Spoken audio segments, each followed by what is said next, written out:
রোজায় যাই রান্না করি না কেন তাই থেকে যায়, কি করব অল্প পরিমাণে রান্না করি তারপরও থেকে যায়, কিছুই খেতে পারি না। হ্যালো এভরিওয়ান, আসসালামু আলাইকুম। সবাই কেমন আছেন? আশা করছি সবাই অনেক অনেক ভালো আছেন, আমিও ভালো আছি। তো ঘরে কোনো মাছ তরকারি নেই, তো হাজবেন্ডকে বাজারে পাঠিয়ে দিয়েছিলাম, তো সে 2 পদের মাছ নিয়ে চলে এসেছে। তো তেলাপিয়া মাছ এনেছে বেশি করে, তারপরে রুই মাছ নিয়ে এসেছে।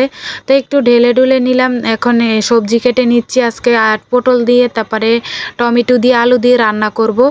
আর রোজা আসছে পর্যন্ত যত তরকারি রান্না করি না কেন জানি থেকেই যায়, খেতেই পারি না।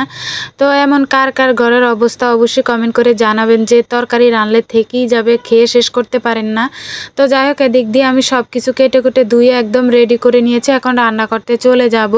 তো এদিক দিয়ে আমি মাছটাকে আগে হলুদ লবণ দিয়ে মেখে নেব। তো আজকে রুই মাছ দিয়েই রান্না করব, তেলাপিয়া মাছ পরে রান্না করব। তো সবগুলো প্যাকেট করে একদম ভাগ ভাগ করে রেখে দিয়েছি ফ্রিজে। তো এখন রান্না শেষ করে তারপরে ইফতারি করব। তো এদিক দিয়ে আমি মাছটাই তো বাছতে দিয়ে দিলাম, তো এক পিঠ হয়ে গিয়েছে, আর এক পিঠ উল্টিয়ে দিচ্ছি। আর এই রুই মাছ খেতে আমার কাছে খুবই মজা লাগে, অনেক টেস্টি লাগে, অনেক মজা লাগে। তো এই তো কড়া করে একদম লাল লাল করে ভেজে নিয়েছি, এখন উঠিয়ে নিচ্ছি, তারপরে তরকারিটা চড়িয়ে দেব। তো আজকে কোনো বাড়তি কোনো তরকারি রান্না করব না, শুধু এক পদ তরকারি রান্না করব। তো এখানে আমি এই তো তরকারিটা চড়িয়ে দেব। তো এদিক দিয়ে আমি সব মশলা দিয়ে দিচ্ছি, হলুদ গুঁড়ো, মরিচ গুঁড়ো, লবণ, তারপরে এই তো সব মশলা দিয়ে একদম কষিয়ে নিচ্ছি। তারপরে এই তো কষানো হয়ে গেলে মশলাটা এখন পটল আলুটা দিয়ে সুন্দর করে কষিয়ে নেব। তো আজকে শুধু এক পদ তরকারি রান্না করেছি, আর ডাল আর ভাতটা আগে রান্না করে ফেলেছি। তো এখন তরকারিটা রান্না করে নিচ্ছি। তো এদিক দিয়ে আমার কষানো হয়ে গেছে, পানি দিয়ে দিচ্ছি। তারপরে ভেজে রাখা মাছগুলো তারপরে টমেটো দিয়ে সুন্দর করে ডেকে রান্না করে নেব।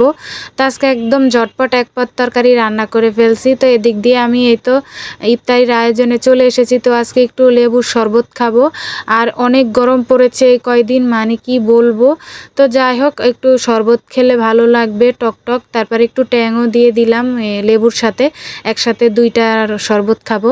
তো ভাজা পোড়া ঘরে বানাইনি, তো কিনে এনেছি বাজার থেকে।